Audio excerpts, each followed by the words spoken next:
Al ver la necesidad de los alumnos de nuevo ingreso de conocer de manera más profunda y general los temas que abordarán durante su preparación en la licenciatura de Psicología, se decide realizar la siguiente presentación. Se dará a conocer la importancia de la psicología como ciencia. La psicología como ciencia estudia la conducta y los procesos mentales. Jung fue denominado padre de la psicología científica. La psicología como ciencia nació cuando Jung fundó el primer laboratorio de investigación psicológica en Alemania en 1879. Más o menos a la par en Estados Unidos, James instaló su laboratorio en la Universidad de Harvard, en el cual estudia cómo influyen los factores fisiológicos en la psicología. Muchas son las bases sobre las que se sienta la psicología como disciplina, ya sea como estudio del alma o como ciencia del comportamiento y los procesos mentales. Cartel estudió de modo especial los mecanismos de atención y asociación. Fue el primero en acuñar en 1880 el término test mental. Galton, discípulo de Darwin, se centra en demostrar que la inteligencia es hereditaria, estudiando las diferencias individuales. Fue el primero en crear procesos metafísicos de verificación y representación. Edwidge, psicólogo alemán, aplicó la nueva metodología experimental al estudio de la memoria. Charles Spearman, en 1904, publicó un trabajo base de la psicometría, la inteligencia general determinada y medida objetivamente. En 1905, Benedict y Theodore Simon publicaron un test de inteligencia que sirvió de modelo para otros posteriores. El objetivo de la psicología es el estudio del comportamiento de los organismos individuales en interacción con su ambiente, los procesos mentales de los individuos y los procesos de comunicación. Las áreas de la psicología son las siguientes. Psicología clínica. Estudia las fuentes mentales más comunes a todos los seres humanos. Psicología educativa. Estudia cómo se produce el aprendizaje humano enfocado en los centros de estudio. Psicología organizacional. Estudia el comportamiento humano en el contexto del trabajo. Psicología social. Estudia los fenómenos sociales con el objetivo de descubrir las leyes que rigen la convivencia. Se dan las definiciones de sensación y percepción. Sensación. Se le llama a la impresión que produce una cosa por medio de los sentidos, es decir, es la respuesta inmediata que dan los órganos sensoriales ante la recepción de un estímulo. De acuerdo con Morris, señala que la sensación que incluye olores, imágenes, sonidos, sabores, equilibrio, tacto y dolor son los datos puros de la experiencia. Percepción es el proceso mental mediante el cual la percepción hace alusión a la impresión que puede percibir un individuo de un objeto a través de los sentidos: vista, olfato, tacto, audio, gusto. Por otro lado, percepción es el conocimiento o la comprensión de una idea. De acuerdo con Morris, señala que la sensación y la percepción son la base de la ciencia.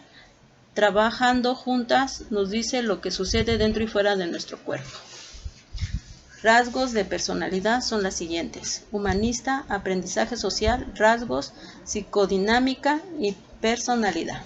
Humanista: una pulsión hacia el crecimiento personal y niveles superiores de frustramiento. Aprendizaje social: determinada por el reforzamiento y el castigo previo, así como por la observación de lo que sucede a otra gente.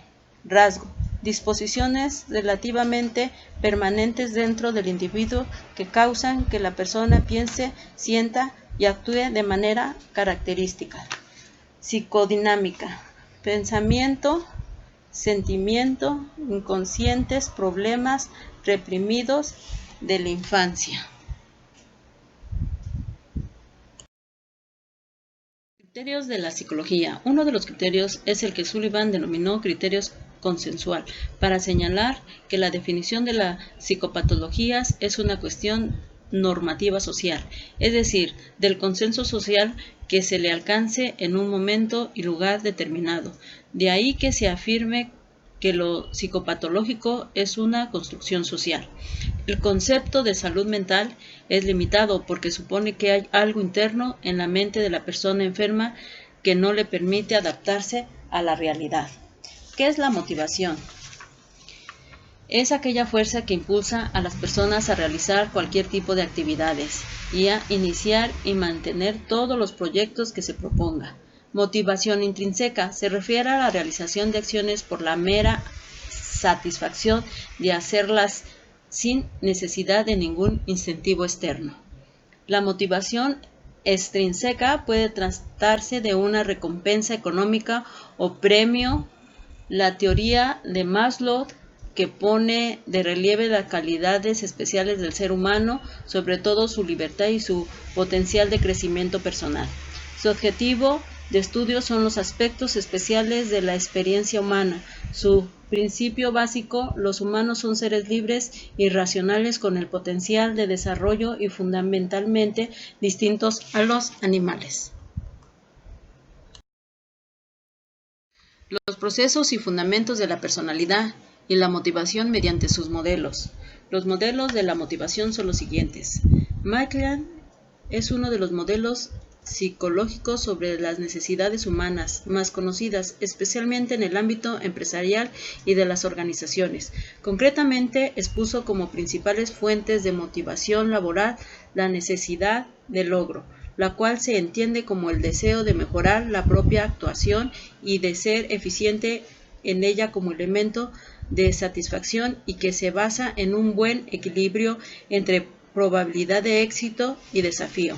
La teoría de la jerarquía de necesidades de Maslow, probablemente una de las teorías psicológicas más conocidas en cuanto a necesidades, se refiere a la teoría de la jerarquía de las necesidades de Maslow. Propone que la conducta humana, inicialmente su teoría no está centrada en el ámbito laboral, se explica por la presencia de necesidades básicas nacidas de la privación y que se organiza en una jerarquía en forma de pirámide, en la que una vez suplidas las más básicas pasamos a centrarnos en las más superiores, pasando de necesidades biológicas a sociales y de autorrealización.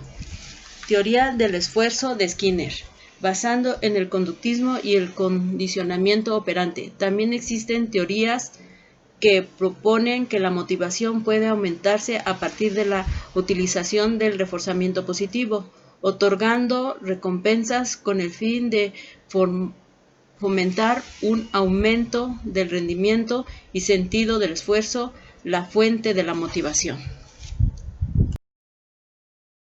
Introducción al aprendizaje dado a conocer en sus diferentes criterios de la inteligencia y memoria.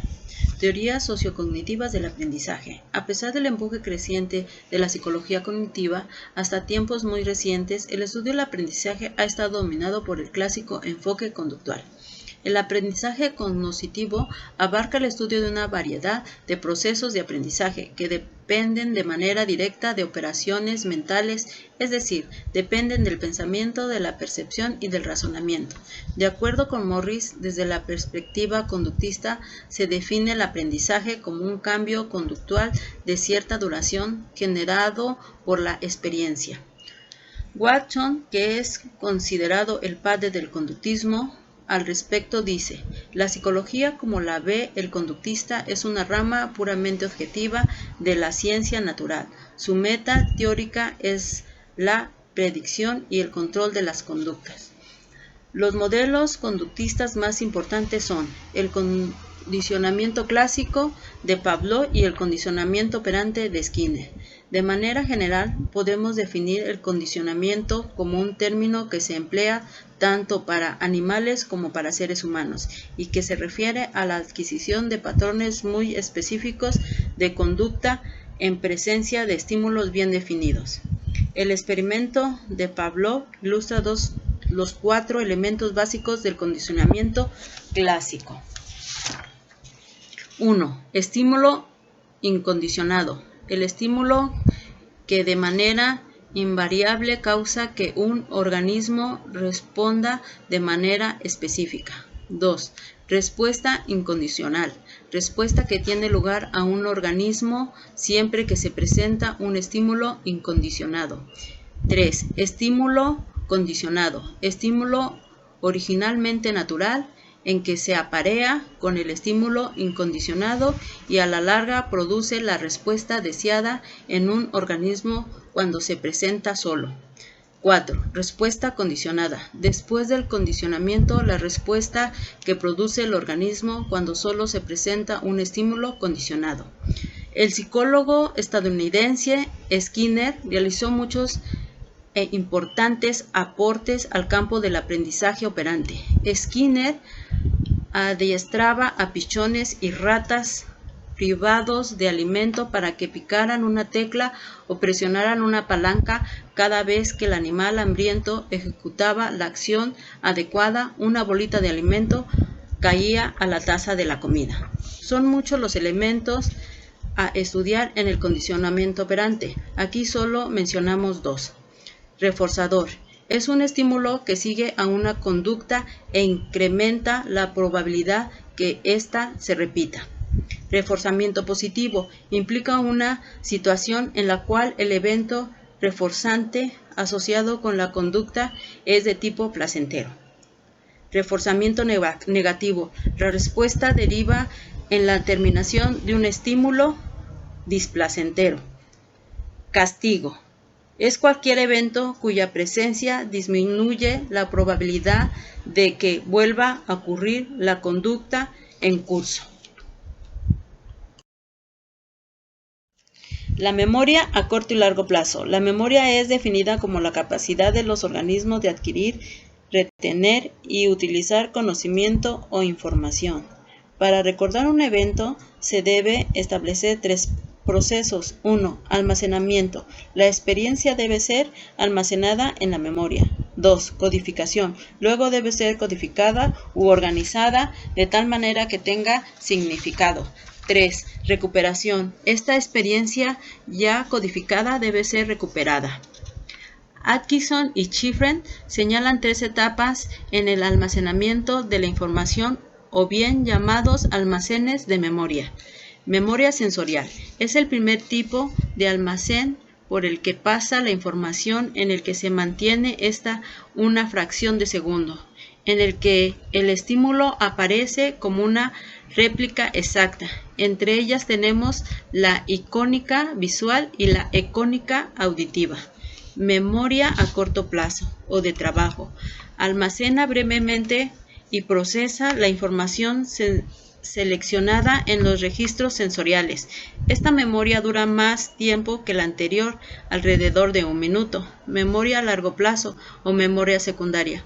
Aquí la información de la memoria a corto plazo es transferida a la memoria a largo plazo, que tiene características de permanencia. Tolving propuso 2 tipos de memoria a largo plazo. Memoria episódica. Almacena información acerca de acontecimientos específicos del pasado organizados de manera temporal. Memoria semática. Almacena el conocimiento necesario para la utilización del lenguaje, elementos como información sobre palabras y otros símbolos, significados, reglas, fórmulas o algoritmos para la resolución de problemas. Características del desarrollo humano. Identificar el campo de aplicación de la psicología. De acuerdo a la Organización Mundial de la salud se define como el estado de bienestar tanto físico, mental y social. Los campos de salud son fuerte demanda de atención e intervención. La psicología de la salud es una herramienta que aplica diversas estrategias: investigación, prevención de enfermedades, rehabilitación y promoción de la salud con base en el trabajo interdisciplinario. En efecto, se trata de una disciplina pertinente y necesaria en el área de la salud y el cuidado de la vida. Desarrollo humano físico. La psicología se interesa en el desarrollo físico porque este es un elemento importante en la conducta y la personalidad del ser humano. La psicología toma el conocimiento de los cambios anatómicos, fisiológicos del individuo. Lo físico constituye un factor básico en la determinación de la psicología humana. En diversos sentidos, los aprendizajes están muy relacionados con el desarrollo físico del aprendizaje. El crecimiento en intelecto, personalidad y carácter solo pueden comprenderse en relación con el crecimiento físico. Para apreciar el carácter fundamentalmente biológico del crecimiento en inteligencia, debe observarse la semejanza entre lo físico y el crecimiento mental.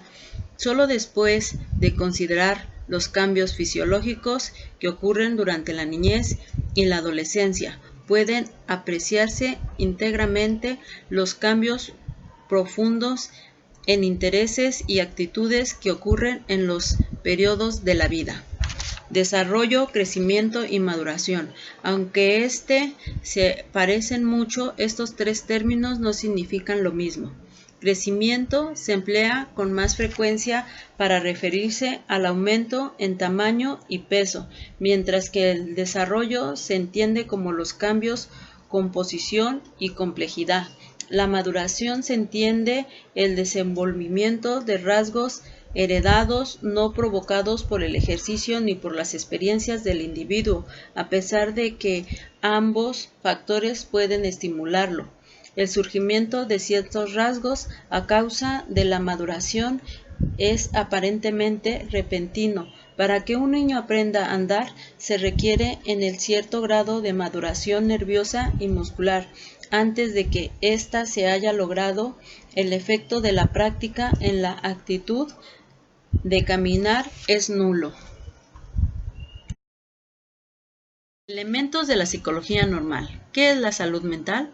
La salud mental es, en términos generales, el estado de equilibrio entre una persona y su entorno sociocultural, que garantiza su participación laboral, intelectual y de relaciones para alcanzar un bienestar y calidad de vida.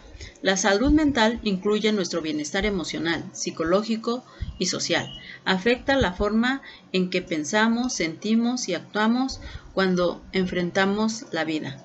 También ayuda a determinar cómo manejamos el estrés, nos relacionamos con los demás y tomamos decisiones. La salud mental es importante en todas las etapas de la vida, desde la niñez y la adolescencia hasta la adultez y la vejez. La salud mental se encuentra determinada por factores socioeconómicos y culturales, incluyendo pobreza, empleo, desigualdad, cohesión social, urbanización, normas y valores. En virtud del impacto que tiene en la sociedad, los trastornos mentales y condiciones asociadas con el comportamiento, la salud mental ha ido ganando visibilidad. Trastorno mental. Se caracteriza por una combinación de alteraciones del pensamiento, la percepción, las emociones, las conductas y las relaciones con los demás. Entre ellos se incluye la depresión, el trastorno afectivo bipolar, la esquizofrenia y otras psicosis, la demencia, las discapacidades intelectuales y los trastornos del desarrollo como el autismo. Conducta de trastorno mental. Se caracteriza por una perturbación de la actitud intelectual, el estado de ánimo o el comportamiento que no se ajusta a las creencias y las normas culturales. En la mayoría de los casos, los síntomas van acompañados de angustia, interferencia con las funciones personales.